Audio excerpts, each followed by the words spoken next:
C'est vrai qu'il y a un professeur de rhétorique pour moi, genre tu vois Clément Viktorovitch. Ouais, il a du Il charisme. a un charisme de En plus, rhétoricien. il a un charisme un peu rhétoricien, un peu effacé, calme. Celui et tout, de tu vois, Victor c'est un Ferry. En truc fait, très- il est dans la même catégorie. Sauf que Victor Ferry, c'est raté. Bonjour, soyez les bienvenus dans le drama productif. Et on commence par une grosse annonce. Que Victor Ferry m'a invité, enfin j'ai accepté parce que vous verrez dedans il me propose On un live. annonce. Donc je débattrai sur sa chaîne avec lui à 16h. On va parler d'entrepreneuriat. Est-ce que c'est possible à gauche? Du coup ça va être marrant. Voilà. Moi je vais jouer le jeu, ça va être très sympa. Et oui, Danny Canigula, l'entrepreneur au grand cœur, le punk polisson, le businessman de la street, va venir en direct chez moi pour qu'on puisse parler de business, pour qu'on puisse parler de création, pour qu'on puisse parler d'éthique de l'entrepreneur. Bien sûr, on sera également là pour répondre à toutes vos questions. Prenez vos agendas, ça va se passer le 16 mars à 16h. Sauf si j'ai été trop vexé par la réponse de nos 2 streamers à ma vidéo. On va voir ça.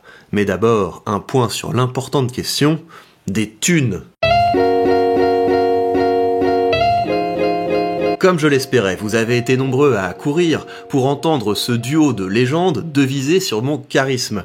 Voilà donc le rendement du dernier épisode, et en ajoutant à ça les revenus générés par les autres vidéos de la playlist, je me retrouvais cette fois avec 145,60 € à investir, ce qui est un record. Sur cette somme, j'ai comme d'habitude appliqué la taxe Monde Plus Beau de 30%, et je vais utiliser cet argent pour le mettre au service d'une bonne cause. Je vais vous montrer tout ça, mais d'abord, revenons-en à nos 2 petits farceurs. Suis-je outré par la réponse de Danny Eraz? Je trouve que vous charriez les gars, parce que si on additionne vos charismes, on arrive péniblement à 5 sur l'échelle de Bristol. Imaginez-le dans la cour de récré. Je trouve que vous charriez les gars. Ça c'est un vrai sujet, c'est vrai que j'ai du mal à me projeter dans la cour de récré. On est niveau Niveau 5 en caca. Niveau 5. En caca. Nous Niveau on est 5 heureux avec en tout. Cacatae. Eh, Non, en vrai, leur réaction était drôle. je te mets 5 à l'échelle du caca. Ah, je suis trop heureux. Au niveau de l'élocution, c'est beaucoup mieux les gars. Il y a de gros progrès par rapport à d'habitude. Il y en aura Ce sera quelques-uns. la plus grande connaissent depuis standing Dailymotion. ovation. Ce sera la plus grande Mais ça standing sera le moment. ovation. Il ne vous reste plus qu'à conjuguer une bonne élocution avec des phrases qui ont du sens. Je trouve que là, tu as essayé de nous clasher, mais que ton charisme n'équivaut pas à la racine carrée de cette phrase substantiellement un peu longue. Et c'est là qu'on se rend compte que c'est facile de jouer à avoir l'air bête. Hydrolienne. Les gens dans le Allez, chat, allez, allez. envoyez-les donc. Et c'est beaucoup plus difficile de jouer à avoir l'air intelligent. C'est comme ça qu'on se clash, non, avec Victor Ferry. Je t'ai trouvé un peu incisif. Bon, plus sérieusement, il y a un point sur lequel je voudrais revenir. Comme je ne vais pas avoir l'occasion d'échanger avec Raz, en tout cas pas dans l'immédiat, je voudrais réagir à ce qu'il dit ici. De rien. Mais qu'est-ce que ça veut dire ça? Vous êtes les saints patrons de la bien-pensance? Attends. C'est à vous de Oui, tracer j'assume. une ligne entre ceux qui sont respectables Jean-Michel Apathy, j'assume. Oui, bien sûr. allez-y. et ceux qu'il faudrait cancel. Waouh. Alors, Victor Ferry, je suis évidemment le centre de mon univers. Avant de le laisser poursuivre, je voudrais juste réagir à cette phrase. Je suis le centre de mon univers. Mais ça, c'est le point de vue d'un enfant. Grandir, c'est apprendre à se décentrer, c'est savoir inhiber son point de vue égocentré pour laisser une place à l'altérité. Pour toi, j'ai plutôt un mépris non nourri et un peu, voilà, tu vois, très, tu vois, sans effort, alors que c'est vrai Tu qu'un pourrais facho, discuter avec lui. ouais, je pourrais discuter avec lui Boire une en m'en bière. battant un peu les couilles, quoi.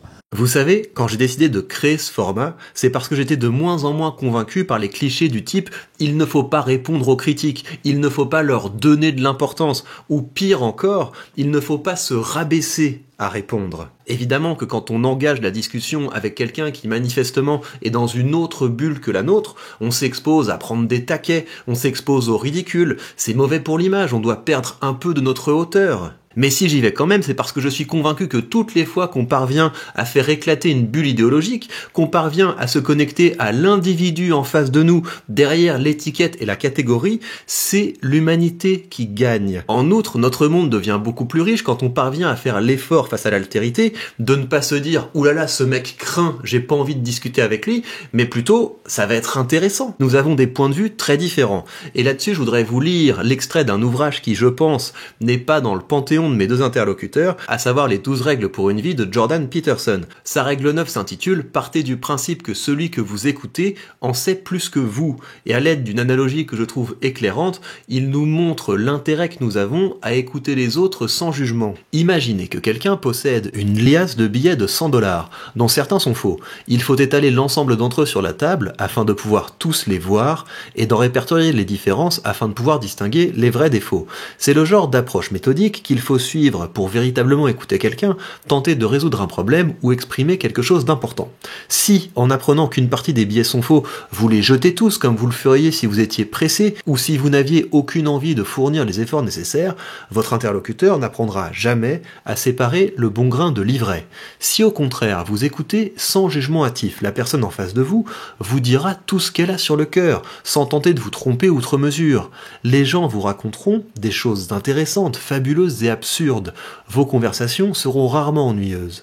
Vous pourrez ainsi déterminer si oui ou non vous écoutez. Si vous trouvez la discussion assommante, c'est que vous n'écoutez probablement pas. Le monde serait beaucoup plus terne s'il n'y avait qu'un point de vue pour le voir. Je serais donc très heureux d'échanger avec Danny et très attentif à ce qu'il aura à dire. En attendant, semons quelques graines. Commençons, comme d'habitude, par mettre un peu d'argent au service du monde. Bon, je vous avoue que cette fois, j'ai pas eu trop de mal à choisir à qui j'allais faire un don. L'argent de la taxe Monde Plus Beau ira à la Croix-Rouge. Voilà donc ma modeste contribution, en espérant évidemment faire beaucoup plus à l'avenir. Et voilà maintenant l'état de mon portefeuille. Pour commencer, et suivant votre jugement avisé, j'ai mis 50 € dans l'action Apple.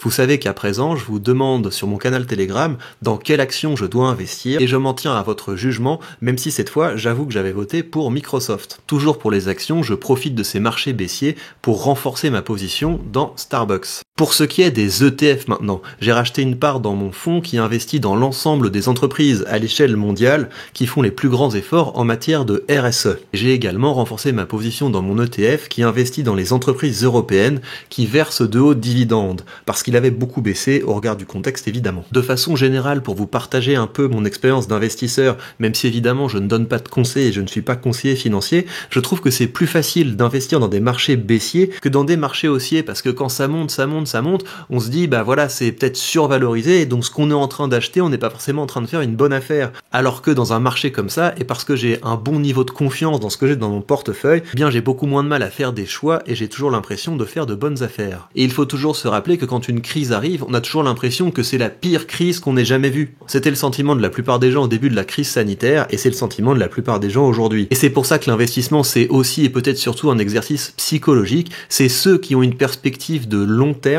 ceux qui sont capables de ne pas avoir le nez rivé sur l'actualité, qui tirent leur épingle du jeu. Et je vous rappelle que si vous voulez vous lancer dans cette aventure de l'investissement, vous avez le lien dans la description vers le courtier que j'utilise, et en suivant ce lien, vous pourrez bénéficier d'une action gratuite une fois que vous aurez crédité votre compte. Il me reste à vous remercier d'avoir passé ce moment avec moi. J'espère que cet épisode vous a plu, et je vous retrouve très bientôt pour de prochains contenus.